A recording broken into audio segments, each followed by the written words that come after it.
For much of your life, you have likely been handed the same message about love. That if you are attractive enough, gentle enough, or selfless enough, a man will eventually fall deeply for you. That if you give him everything he wants, he will choose to stay. But the truth is very different. Men do not fall in love simply because of what you offer them. They fall in love because of what they experience in your presence. And those feelings are not accidental. They are not merely chemistry or fate. They are connected to deep psychological impulses, inner forces that, when awakened, make him see you not as just any woman, but as the one who stands apart from all the rest. If even one of those inner triggers is missing, he may still like you. He may enjoy being around you. He may stay for comfort, familiarity, or convenience. But he will not love you in the way your heart longs for. The kind of love that makes him pursue you, protect the bond, and cling to it as though losing you would mean losing something essential. Carl Jung, one of the most influential minds in modern psychology, once wrote, "The meeting of two personalities is like the contact of two chemical substances. If there is any reaction, both are transformed." And that is the true center of love. It is not about perfection on your side, nor perfection on his. It is about igniting that inner alchemy between two people, where he does not simply want you, he feels changed by you. So what are these deeper triggers? There are three. Three psychological needs a man must feel before his heart can open completely. And today we begin with the most misunderstood of them all. The first and perhaps most powerful doorway into his love. Why men pull away, even when they genuinely like you. Let me start with a story that may feel painfully familiar. You meet a man. He is attentive, charming, quick to message you first, eager to plan dates, and he says all the things that make you believe, this is real, he is falling for me. And then, without warning, something shifts. He becomes distant. His messages become slower. His effort begins to fade. And you are left asking yourself, what did I do wrong? But the truth is, you did not do anything wrong. It's not that you pushed him away. It's that one of his core psychological needs wasn't met. Because love for men isn't just about attraction. It's about whether you trigger the right responses in him. Responses that make him feel alive, respected, and deeply bonded to you. And the first of those is this trigger. 1. He needs to chase something worth keeping. Let's get real. Men are hunters by nature. Not in the literal caveman sense, dragging women by the hair, but emotionally, psychologically. A man is wired to value what he earns, what he works for, and what he believes is rare. When love comes too easy, when it's handed to him on a silver platter without effort, he may enjoy it, but he won't treasure it. Think about the things you've worked hardest for in life. A promotion, a degree, a fitness goal. Didn't those victories feel sweeter than the ones that came easily? It's the same in relationships. When a man feels he's had to step up for a woman, prove himself, show up consistently, and win her respect, he bonds to her in a way that runs deeper than physical attraction. Carl Jung wrote, "Man needs difficulties. They are necessary for health." This applies in love, too. Without challenge, without the sense of pursuit, love stagnates. Men need to feel they're actively earning your heart, not just receiving it passively. What this looks like in real life. So how do you create this dynamic without playing games or being manipulative? It starts with boundaries.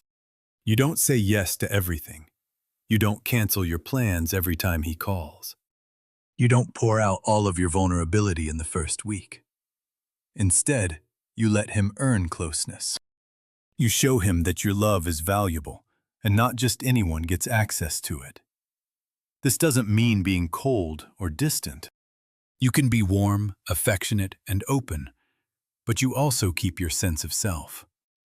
You maintain your own passions, your friendships, your goals.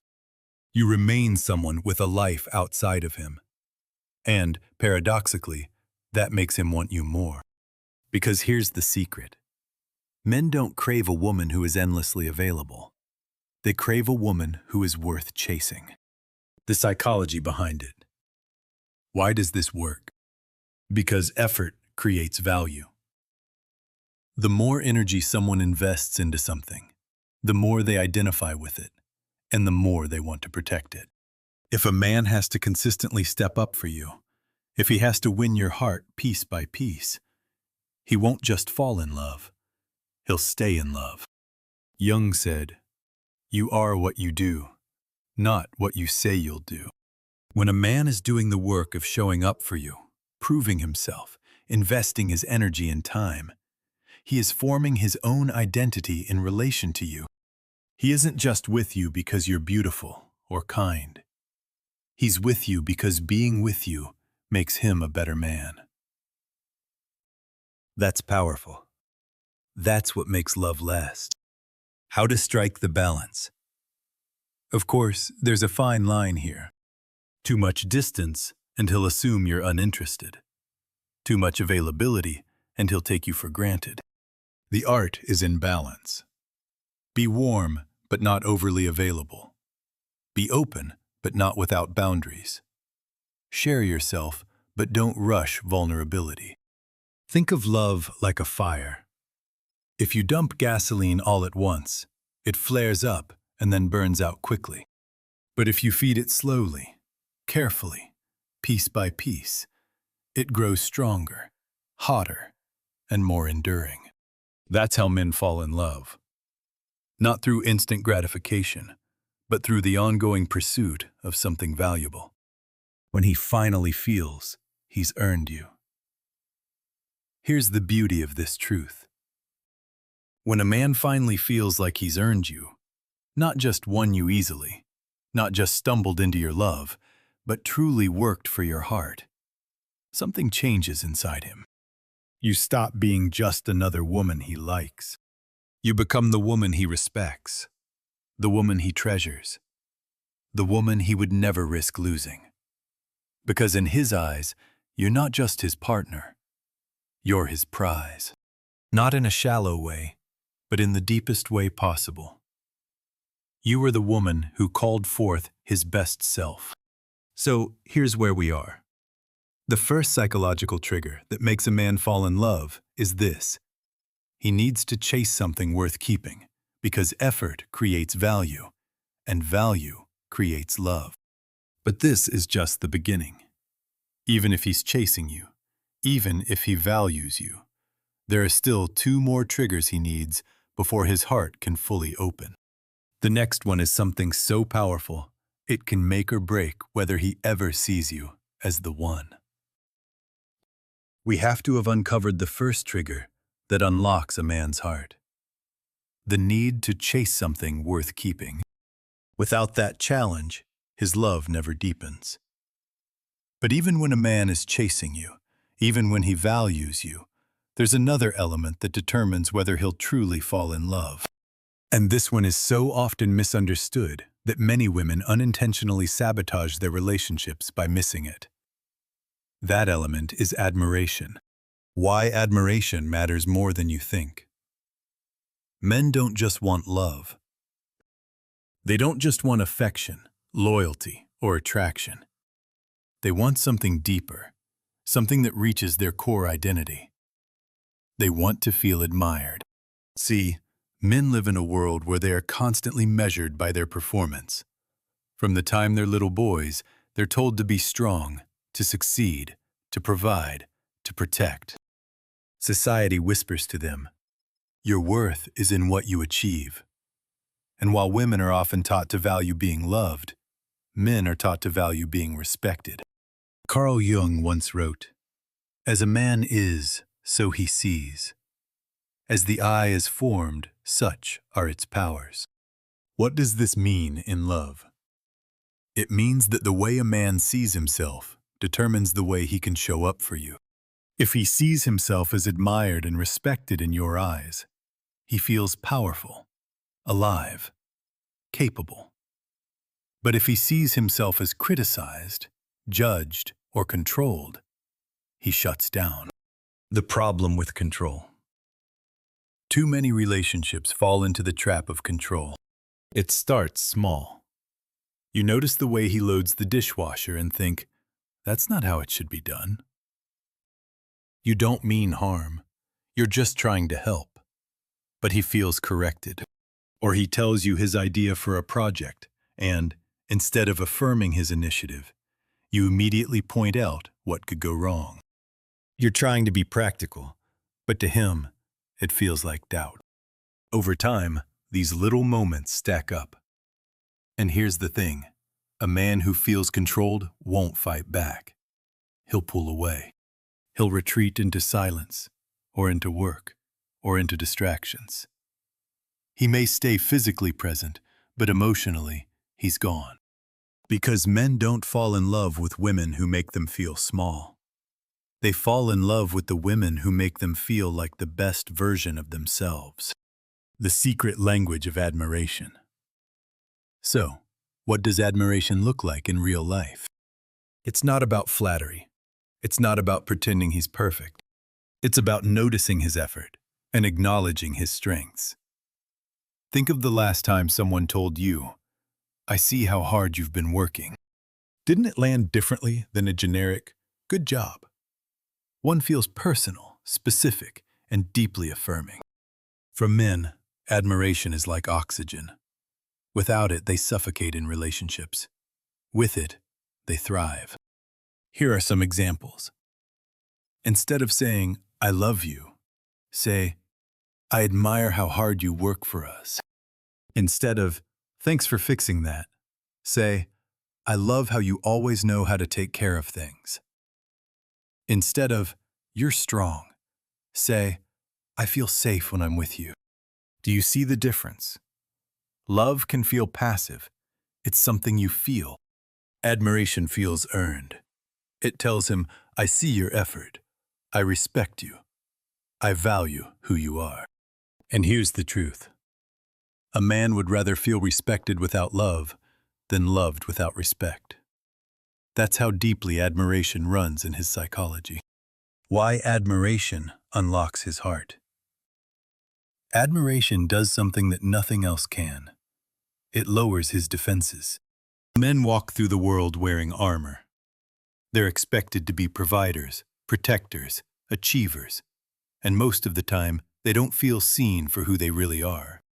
They feel judged by what they accomplish. When you admire him, you give him something rare. You tell him, you don't have to be perfect for me to see your worth. I notice your effort. I appreciate your strength. And suddenly, he feels safe to invest in you, safe to open up, safe to love. Jung put it this way, the privilege of a lifetime is to become who you truly are. When your admiration reflects the best in him, you give him permission to live into that identity. You're not just his partner, you're the mirror that reflects his higher self. The trap of fixing him. Now, let's talk about a mistake many women make, often with the best intentions. It's the urge to fix him, to guide him, to help him, to make him better. But here's the paradox. The more you try to fix him, the more he feels broken in your eyes. And the more broken he feels, the less he can fall in love. It doesn't mean you can't encourage him. It doesn't mean you can't challenge him. But admiration must come first.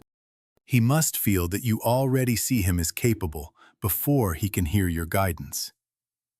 Without admiration, guidance feels like criticism. With admiration, guidance feels like inspiration. Real-life example. Imagine two scenarios. Scenario A.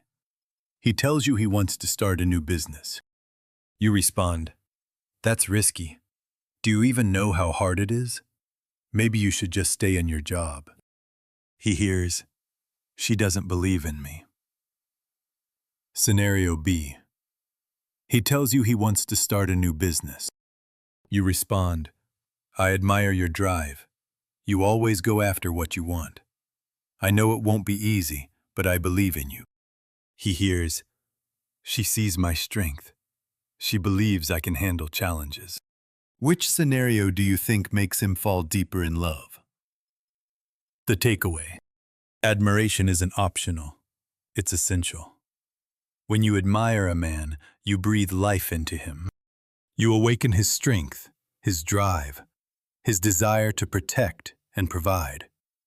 You create a bond where he feels safe, respected, and motivated to invest more of himself in you. But when admiration is missing, when he feels controlled, criticized, or constantly corrected, love suffocates. Remember, a man doesn't want to be loved as a project. He wants to be loved as a hero. And admiration is how you show him he already is one. So here's what we've discovered. The second psychological trigger every man needs before he can fall in love is admiration, not control. Because admiration feeds his soul. It tells him he is enough. He is strong. He is capable.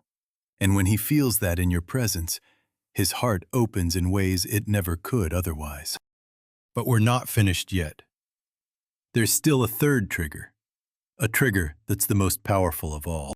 One that most women misunderstand completely. It's not about being beautiful. It's not about being perfect. It's about giving him something men rarely experience. The safety to be vulnerable. And when we step into part 3, you'll see why this final trigger doesn't just make him fall in love.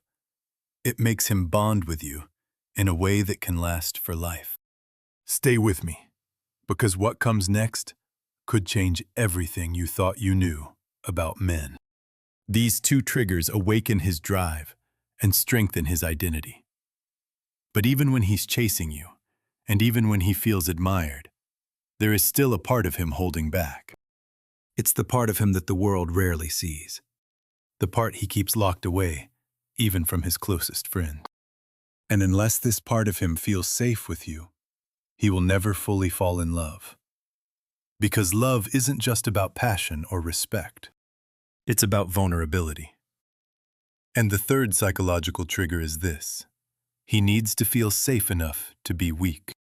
Why this is so hard for men? Men are raised with a script. Be strong. Don't cry. Don't complain. Handle it. Provide. Protect. Never let anyone see you break. From childhood, they're told that vulnerability equals weakness. That showing fear, sadness, or insecurity will make them less of a man. Carl Jung observed something profound about this when he said, "The most terrifying thing is to accept oneself completely." For men, this is doubly true. Accepting themselves completely means acknowledging the emotions they've been told to hide, the fears they've been told to bury, the wounds they've been told to ignore. So they put on armor. They perform strength. They smile when they're hurting. They stay silent when they're afraid. And yet, deep down, they crave what every human craves. A place where they can drop the armor. A space where they can be fully seen and still fully accepted. The fear beneath the armor. Here's the truth. Men are not afraid of loving you. They're afraid of being vulnerable with you and then being hurt. Think about it. To be vulnerable means letting someone see the messy parts, the insecurities, the doubts, the failures. And if he shows you those pieces of himself, but you reject or judge him, he feels exposed, foolish, unsafe. So most men choose the safer route. They stay surface level. They keep relationships fun, exciting, even affectionate, but never fully intimate. Because intimacy requires vulnerability, and vulnerability requires trust. Jung once said, "There is no coming to consciousness without pain." For a man, the pain is in dropping the mask. But if you can hold space for him in that raw moment, if you can see his weakness and still respect him, you unlock a part of his heart that no one else can reach. What safety looks like. So, how do you create that safety? It's not about fixing him. It's not about having all the answers. It's not about saying the perfect thing. It's about presence, about showing him with your energy, your tone, and your actions that he doesn't need to perform strength with you. Here are a few practical ways this looks in real life. 1. Listen without judgment. When he shares a fear or frustration, resist the urge to jump in with advice. Just listen. Sometimes silence, paired with a gentle touch or nod, says more than words ever could. 2. Validate his feelings. You don't have to agree with everything he says, but you can affirm that his feelings are real. Simple words like, "I can see why you'd feel that way," can be deeply healing. 3. Protect his vulnerability. If he shares something raw with you, don't weaponize it later in an argument. Nothing destroys trust faster than a man's deepest confession being thrown back at him in anger. 4.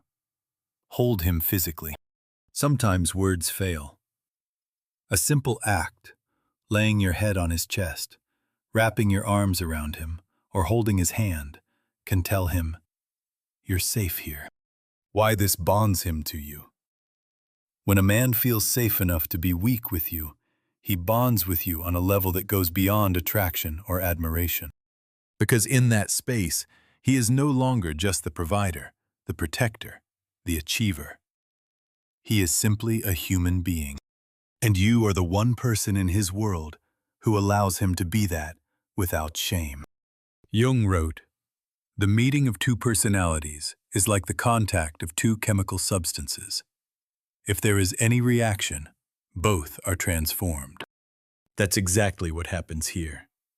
When he risks vulnerability and you respond with acceptance, both of you are transformed. He learns that love doesn't mean performance. It means being fully seen. And you become not just his partner, but his sanctuary. The trap to avoid. Now there is a danger here.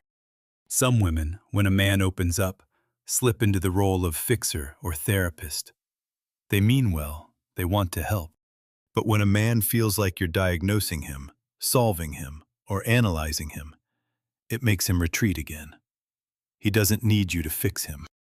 He needs you to stand with him, to believe in him, even when he doubts himself. To be the one place in his life where weakness isn't judged, but embraced. Real-life example. Imagine this. He comes home one night, quiet, withdrawn. You ask what's wrong, and he admits, "I'm scared I'm failing at work. I don't know if I can keep up." If you say, "Well, you just need to work harder," or maybe you should look for another job, he feels unheard. He already knows those logical solutions. But if you say, "I can see how much you care. I believe in you. You've overcome challenges before, and I know you'll get through this," something shifts. You didn't solve his problem. You didn't give advice. You simply gave him the gift of belief. And that belief becomes the soil where love grows. Why this creates lasting love. Here's why this third trigger is so powerful. Attraction can fade. Admiration can waver. But when a man feels he can be vulnerable with you, when he trusts you with the rawest parts of himself, that bond becomes almost unbreakable. Because now you're not just the woman he loves, you're the woman he trusts. And trust is the foundation of lasting love. Jung said, "The most intense conflicts, if overcome, leave behind a sense of security and calm that is not easily disturbed." When he faces his inner conflicts with you by his side, and you meet them with compassion, He walks away with a love that no distance, no hardship, no time can easily destroy. So now we have the full picture. 1. He needs to chase something worth keeping. 2. He needs admiration, not control. 3.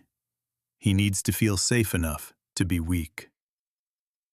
These 3 psychological triggers aren't games. They're not manipulation. They are the keys that unlock the deepest parts of a man's heart. And when you meet these needs, you don't just attract him, you transform him. You awaken a love that is strong, deep, and enduring. But here's the twist. Falling in love is only the beginning. Keeping love alive, keeping him invested, devoted, and obsessed with you long after the initial spark. That's the real challenge. By now, you've seen the 3 psychological triggers that open a man's heart. Together, these create the conditions for a man to fall in love. But here's a truth few people talk about. Falling in love is just the beginning. Anyone can spark passion. Anyone can create chemistry. But lasting love, the kind that deepens over years instead of fading, is rare. And it doesn't happen by accident. Because here's what often happens. In the beginning, everything feels electric. He chases, he invests, he opens up. You admire him, you value him, you give him space to be vulnerable. But as time goes on, comfort sets in. Routines take over. The spark fades. And suddenly you're asking, why doesn't it feel the same anymore? The answer lies in one of Carl Jung's most profound insights. The meeting of 2 personalities is like the contact of 2 chemical substances. If there is any reaction, both are transformed. Attraction, passion, and early love are reactions. But to keep love alive, both partners must continue to transform. Why relationships fade? Let's be brutally honest. Relationships don't fall apart because people stop loving each other. They fall apart because people stop nurturing the conditions that keep love alive. He stops chasing. You stop inspiring admiration. Both of you stop creating safety. Life becomes routine instead of adventure. And in that slow decline, love shifts from passionate to passive, from exciting to familiar. From, I can't imagine life without you, to, I guess we're just together. But here's the secret. Love doesn't have to fade. Not if you understand what keeps it alive. The fire analogy. Think of love like a fire. In the beginning, it blazes bright. That's the spark of attraction. But no fire, no matter how bright, sustains itself without fuel. If you don't feed it, it burns out. If you dump all the fuel at once, it flares and then dies quickly. The art of lasting love is in feeding the fire just enough, consistently, intentionally, so it grows stronger over time. And the fuel, it comes from 3 things: mystery, polarity, and renewal. 1. The power of mystery. In the early stages of love, mystery is natural. You don't know everything about each other yet. Every story he tells is new. Every date feels like discovery. But over time, routine kills mystery. You think you know him fully. He thinks he knows you, and discovery stops. But Jung warned against this illusion of total knowing. Man cannot stand a meaningless life. When a relationship feels predictable, it loses meaning. To keep mystery alive, you must keep growing individually and together. That means pursue passions outside the relationship. Surprise him with new sides of yourself. Never stop being curious about his inner world. The truth is, no one ever fully knows another person. And that's the beauty of love. It's a lifelong journey of discovery. 2. The dance of polarity. Another killer of passion is sameness.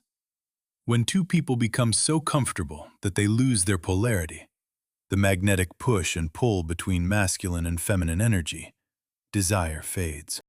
In the beginning, polarity is natural. He pursues, you respond. He leads, you playfully challenge. There's tension, excitement, heat. But over time, couples fall into neutrality. Everything becomes practical.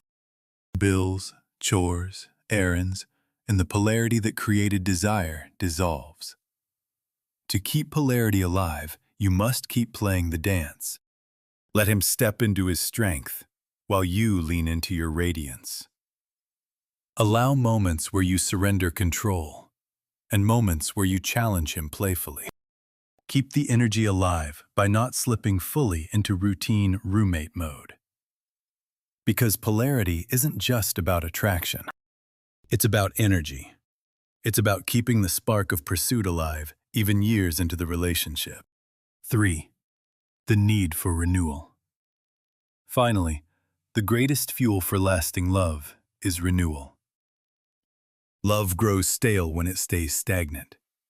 But when you continuously create new experiences together, you create fresh memories that anchor your bond. Think about your favorite moments with past partners. Most likely, they weren't the everyday routines. They were trips, adventures, surprises, or meaningful conversations that broke the pattern. To keep love alive, you must keep creating those moments. Not just in the first year, but in the 5th, the 10th, the 20th. Renewal looks like planning new adventures together, big or small. Learning something new as a couple. Breaking routines with surprise gestures. Revisiting old memories to reignite the spark. As Jung said, the creation of something new is not accomplished by the intellect, but by the play instinct. It's not logic that keeps love alive. It's play. It's spontaneity.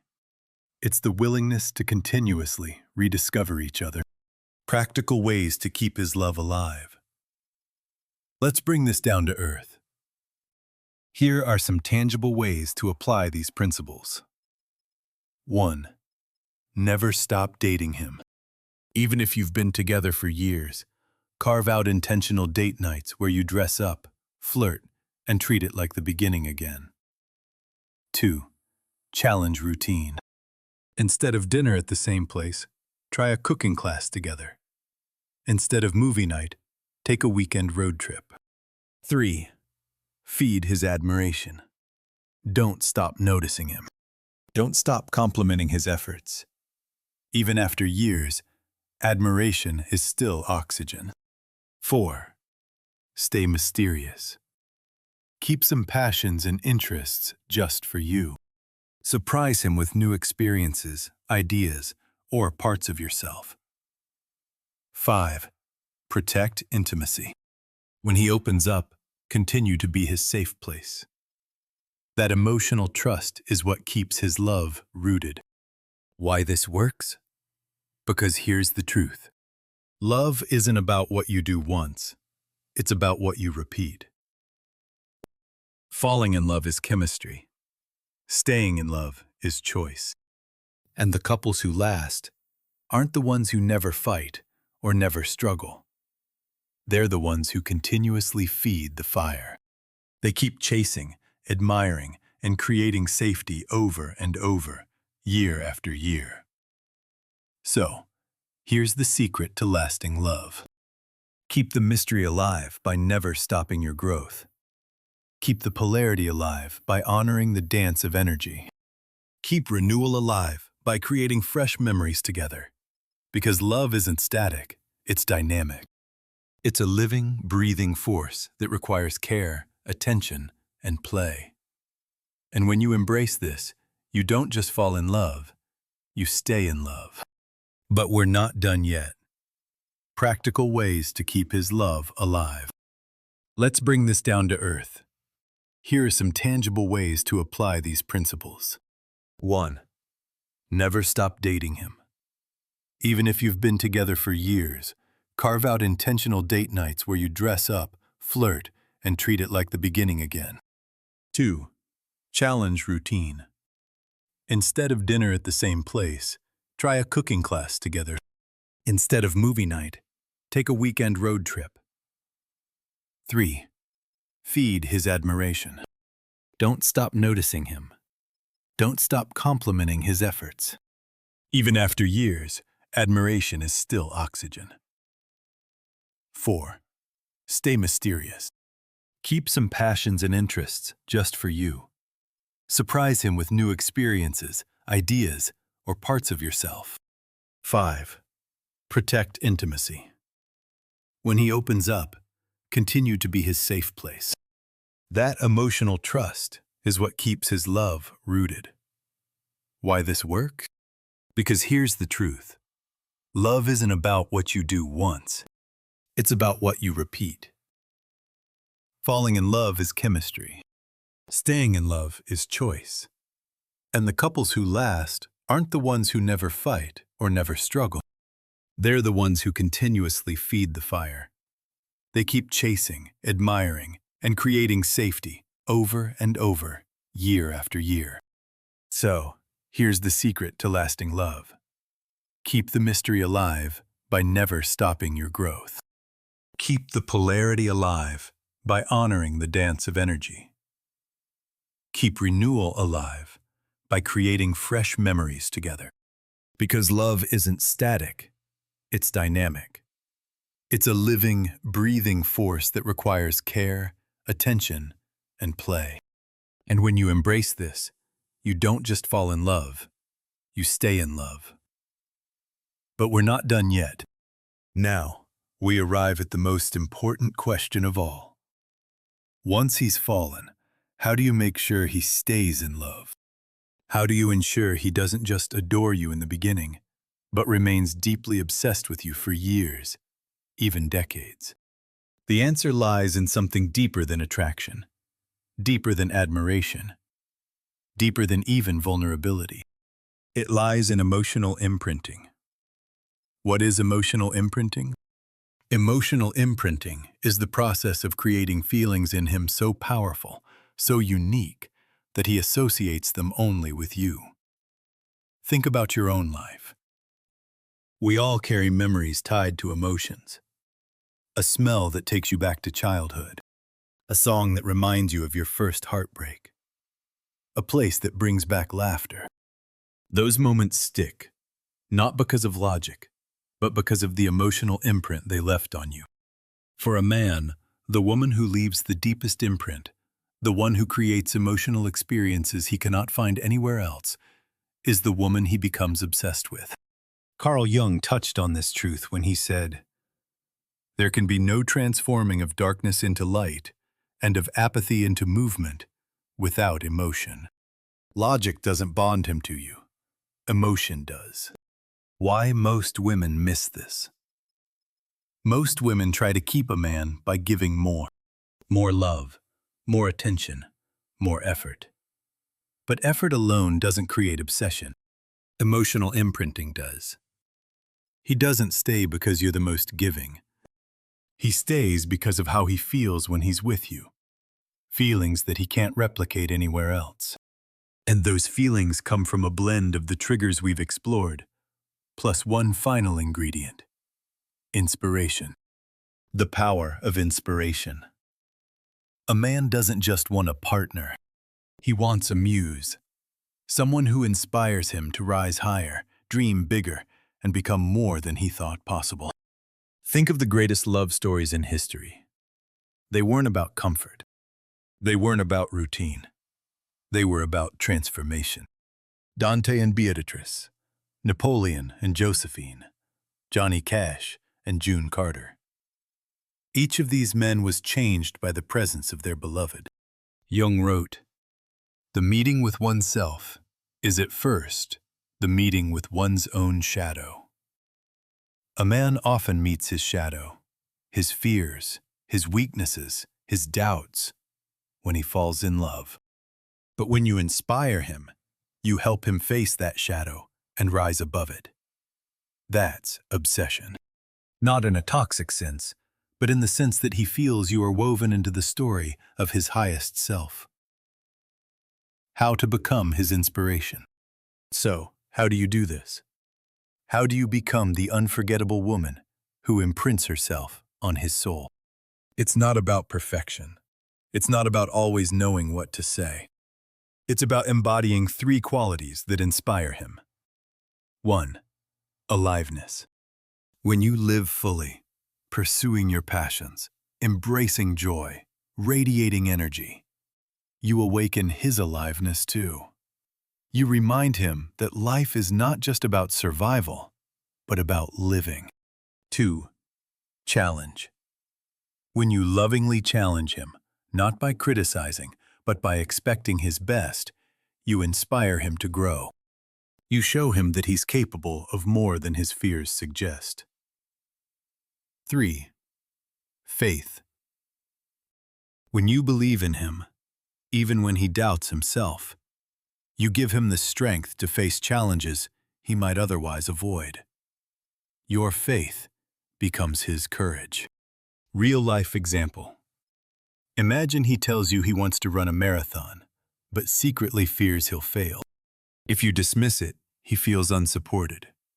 If you smother him with solutions, he feels pressured. But if you say, "I love how determined you are. I can already picture you crossing that finish line. And even if it's hard, I believe in you." You inspire him. Now every time he trains, he doesn't just think about the marathon. He thinks about you. You've imprinted that journey with your encouragement.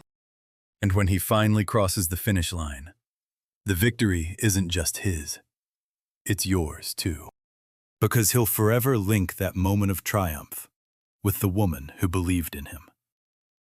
Why inspiration creates obsession. Here's the psychology. Effort creates value. That's why he needs to chase. Admiration feeds his soul. That's why he craves respect. Safety allows vulnerability. That's why he bonds deeply. But inspiration imprints you into his identity. You're no longer just his partner. You're part of his story. The story of how he became who he is. And a man will never walk away from the woman who made him become his best self. Practical ways to inspire him. Now let's make this practical.